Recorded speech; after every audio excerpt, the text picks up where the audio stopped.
Hey everyone, and welcome back for another deep dive. Today we're going to be talking about something that I think is on a lot of people's minds these days. Yeah. And that is the erosion of trust in mainstream news sources. Right. We're going to be looking at an article called The Erosion of Trust: Why Americans Are Skeptical of Mainstream News Sources by Samuel Carter.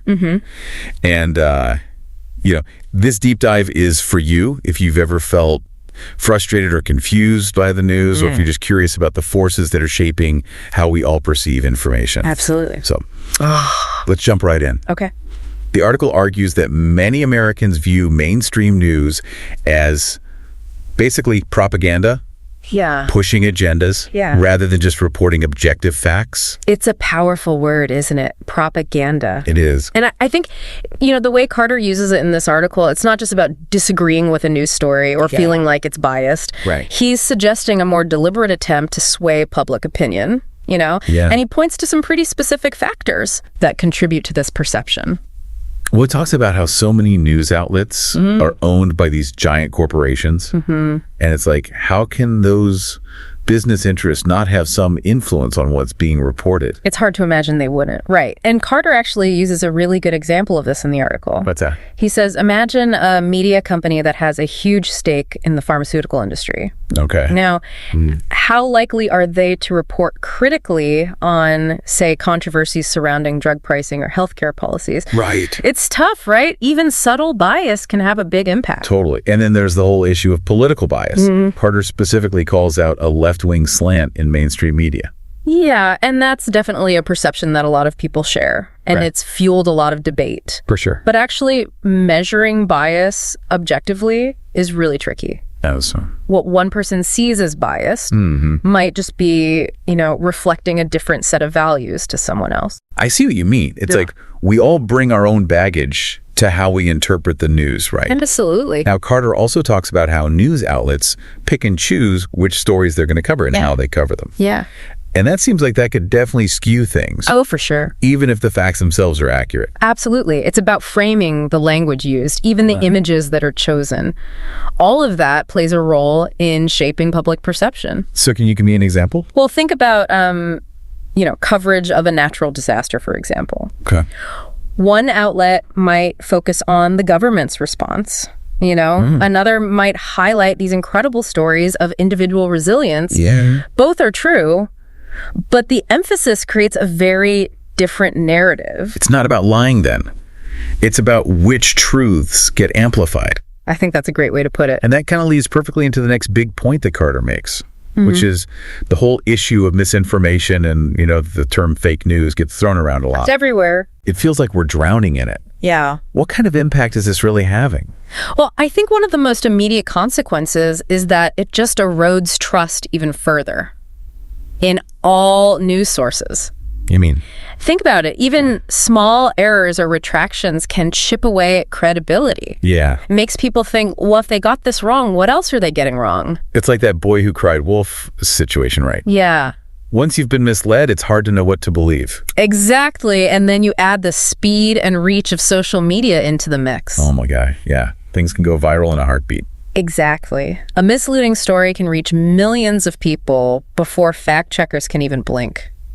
Can you give me an example of that? Sure. Do you remember that incident where a video clip seemed to show a politician making this really offensive statement? I think so. Yeah, it sparked outrage online, only for the full video to surface later and show that it was completely taken out of context. Oh yeah, I remember that. That's a perfect example Yeah. of how quickly misinformation can spread. And before you know it, everybody's arguing about something that didn't even happen the way they think it did. Right. And it makes it impossible to have a productive conversation if we can't even agree on the basic facts.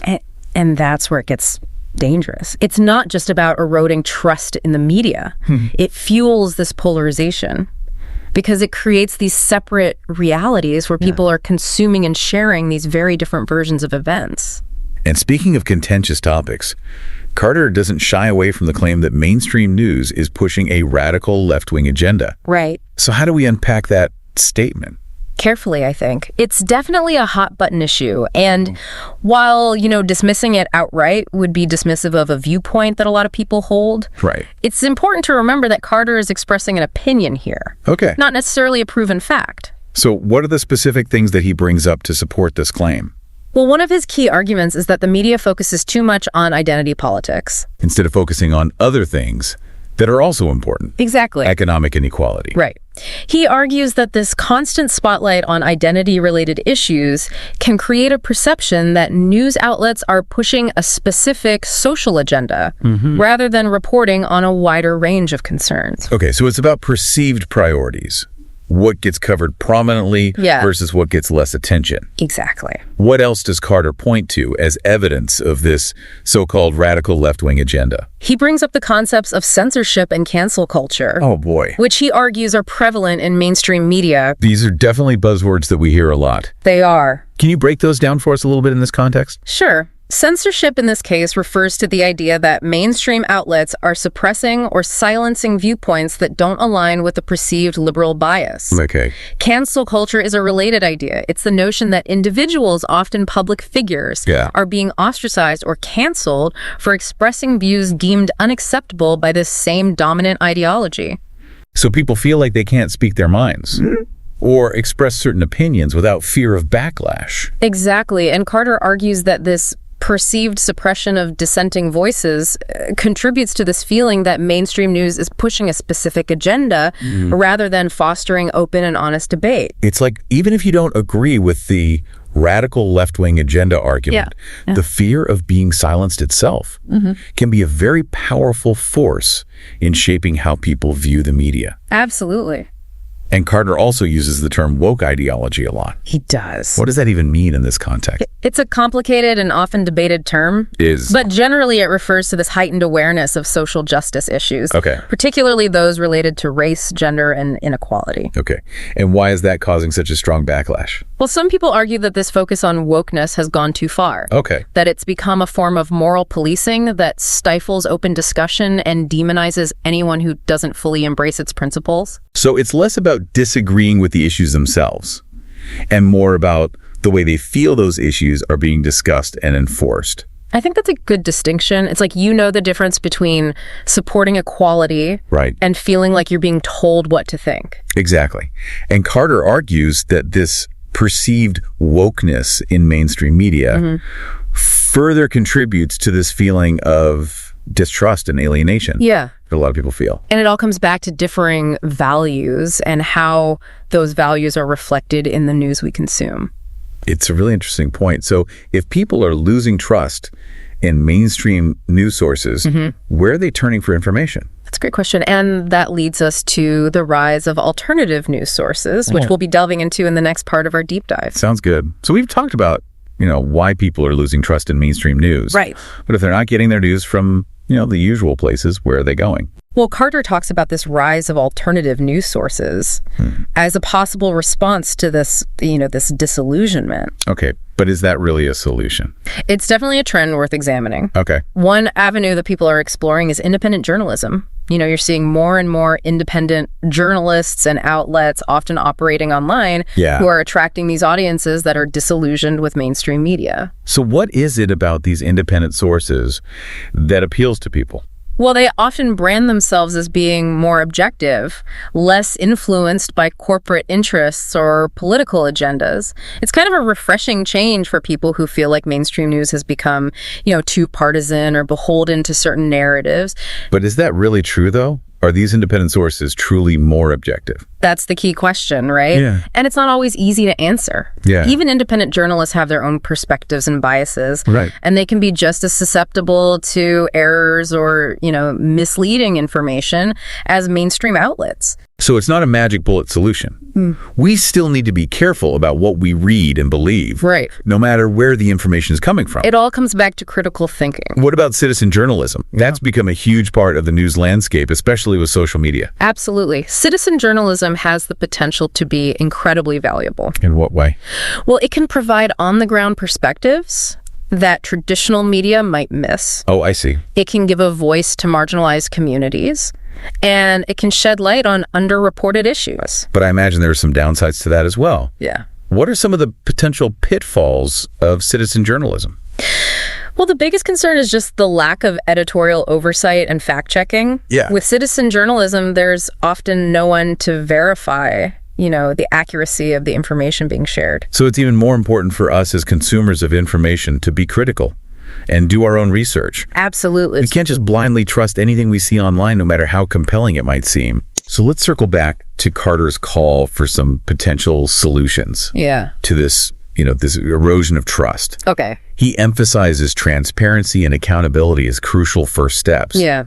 But how realistic are those? Can we really expect these, huge established news organizations to suddenly become completely open and honest about their processes and their potential biases? It's definitely a challenge, but I wouldn't say it's impossible. No. There are news outlets out there that are experimenting with new models of transparency, like publicly disclosing their funding sources or creating, independent ethics boards to oversee their reporting. It's a slow process, but some are taking steps in the right direction. That's good to hear. Yeah. What about Carter's idea of representing a wider range of viewpoints? How do you see that playing out in practice? Well, it's not just about, having token representatives from opposing political parties. It's about actively seeking out and amplifying voices that have been historically marginalized or excluded from mainstream conversations. So it's about really diversifying the perspectives that shape the news, not just ticking boxes. Right. Do you think news organizations are capable of making that kind of fundamental shift? It will require a conscious effort to examine their own biases and assumptions and a willingness to step outside their comfort zones. Right. It's not easy, but it's essential if they want to regain public trust.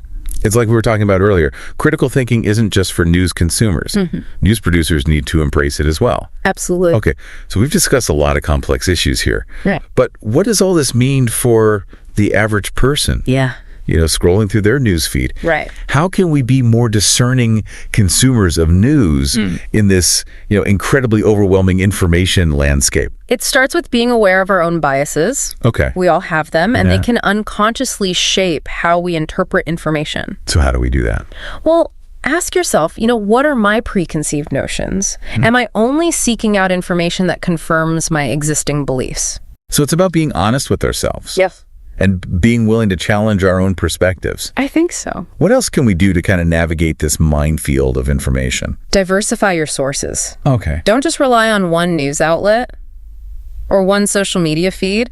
Seek out different perspectives. Yeah. Even those that you might initially disagree with. It's kind of like getting a second opinion from a doctor, right? Yeah. You want to get a well-rounded perspective. Exactly. Not just one narrow view. And don't be afraid to ask questions. If something seems too good to be true or doesn't quite add up, dig a little deeper, do your own research, fact-check claims, and remember, it's okay to be skeptical. That's something I've always struggled with. I never want to come across as not trusting people. But it sounds like a healthy amount of skepticism is actually a good thing.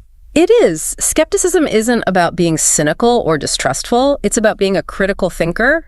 It's about approaching information with a questioning mind, not just blindly accepting what you're told. So we need to be active participants in consuming news, not just passive recipients. I think that's a great way to put it.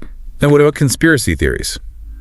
Carter links this decline in trust to the rise of these alternative explanations, some of which can be pretty out there. It's a worrying trend, and it highlights the importance of, what we've been talking about, critical thinking. When people lose faith in traditional sources of information, they can become more susceptible to misinformation and conspiracy theories, which often thrive in these online spaces. Why do you think people gravitate towards these theories, even when they seem to lack evidence or seem really far-fetched? There are a few reasons, I think. For some people, it's the allure of the unknown. The thrill of feeling like you're in the know, privy to secret information that most people aren't. Like you're part of an exclusive club. Yeah. I can see the appeal of that, but it seems like there's more to it than just wanting to feel special. Right. For many people, conspiracy theories offer a way to make sense of a world that feels increasingly complex and chaotic. They provide simple explanations for complicated events, often by identifying a clear enemy or scapegoat. So it's a way to regain a sense of control or understanding when the world feels really overwhelming. Exactly. And that's why it's so crucial to approach these theories with a critical eye. Look for evidence, consider alternative explanations, and be wary of claims that oversimplify complex issues or rely on, emotional appeals rather than facts. It feels like we've been painting a pretty bleak picture here. Is there any hope for rebuilding trust in news media? It's definitely a challenge, but I don't think it's a lost cause. You know, Carter ends his article with a call to action. He says, stay informed and vigilant. Okay. Which might seem a little vague, but I think it points to a really crucial mindset. We can't just throw up our hands and say it's all hopeless. Right. We have to be active participants in shaping the information landscape. So what can we as individuals actually do to be more informed and vigilant? Yeah. It's easy to feel overwhelmed and powerless in the face of all this misinformation. Well, I think one important step is recognizing that rebuilding trust is a two-way street. Okay. It requires effort from both news consumers and news producers. So it's not just about demanding better from the media. It's about holding ourselves to a higher standard as well. Exactly. We need to be mindful of what we share online, how we engage in discussions, the sources we trust. We can't just blindly accept anything that aligns with our existing beliefs or fits a convenient narrative. We have to be willing to challenge ourselves and each other. It's about taking responsibility for the information we consume and the information we spread. Right. It's a lot to consider. But I'm starting to see how this erosion of trust can actually be an opportunity. I think that's a great point. It's an opportunity to demand more from our news sources, to become more critical thinkers, and to foster a more informed and engaged citizenry. Instead of just passively consuming whatever's thrown at us, we can be active participants in seeking out the truth. Precisely. And that's empowering. It's about reclaiming our agency in a world where it's easy to feel manipulated or overwhelmed by information overload. This has been a truly eye-opening deep dive. I feel like I have a whole new set of tools for navigating the news and forming my own opinions. That's wonderful to hear. Remember, knowledge is power, but it's only effective when combined with critical thinking, healthy skepticism, and a willingness to keep learning and evolving. And a willingness to engage in respectful dialogue with those who hold different viewpoints. Absolutely. We might not always agree, but we can learn from each other and work towards a shared understanding, even if it's just a small step at a time. Well said. This has been a fantastic discussion. To our listeners, I hope this deep dive has provided some valuable insights and a renewed sense of hope, even in a world of information chaos. The truth is out there. We just have to be willing to seek it out, to question everything, and to engage in thoughtful dialogue with each other. Stay curious, stay critical, and stay informed.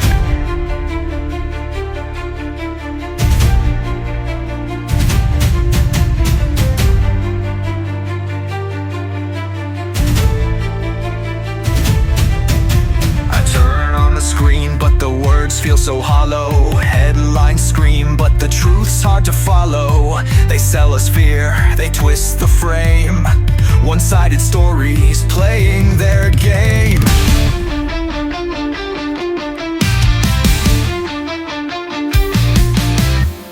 Corporate hands pull the strings behind the scenes, feeding us lies, rewriting our dreams. They choose the stories, they censor the rest.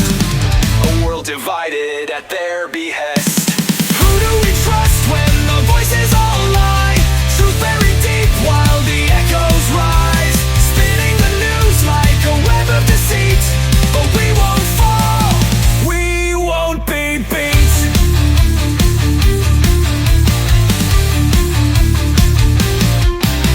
A battlefield of words, a war in disguise. They silence the questions, they cover their ties. Left or right, it's all the same. Feeding division, fueling the flame. Social agendas, the canceling waves. Freedom of thought locked up in chains. We see the cracks, the mask is torn. The people rise, a new dawn.